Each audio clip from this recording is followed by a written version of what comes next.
ગોંડલ શહેરમાં આજે fit India અને ફાઇટ ઓબેસિટી અભિયાન અંતર્ગત સન્ડે ઓન સાયકલ યાત્રાનું શાનદાર આયોજન કરાયું।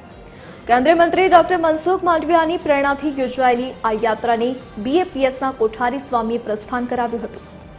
અક્ષર મંદિરથી શરૂ થયેલી આ સાયકલ યાત્રામાં યુવા અગ્રણી ગણેશ જાડેજા, ભાજપ પ્રમુખ અલ્પેશભાઈ ડોલરિયા સહિતના મહાનુભાવો અને મોટી સંખ્યામાં નગરજનો જોડાયા હતા।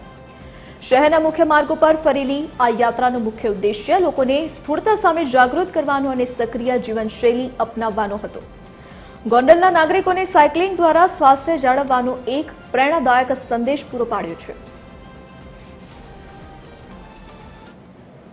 मैं गुजरात के राजकोट जिले के गोंडल में संडे ऑन साइकिल के द्वारा युवा और महिलाओं के साथ साइकिलिंग करा।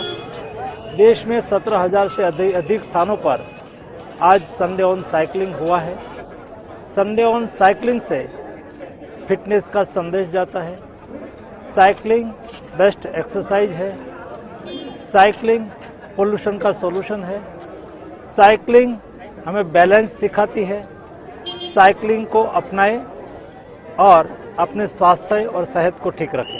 आज फिट संडे અને ફિટ ઇન્ડિયાના માધ્યમથી આજે જે સાયકલિંગનું આયોજન કરવું છે તે ખરેખર ખૂબ જ સુંદર છે અને એક સાયકલિંગ દ્વારા આપણને ખૂબ જ સંદેશ આપવામાં આવ્યો છે કે આપ શારીરિક રીતે ફિટ રહી શકો। સાયકલિંગ એ ખાલી શારીરિક નહીં, માનસિક રીતે પણ તમને ફિટ બનાવવામાં ખૂબ જ મજબૂત કરે છે। સાથે સાથે એક ખુલ્લા વાતાવરણની ગુલાબી વાતાવરણને પણ તમે એન્જોય કરી શકો છો।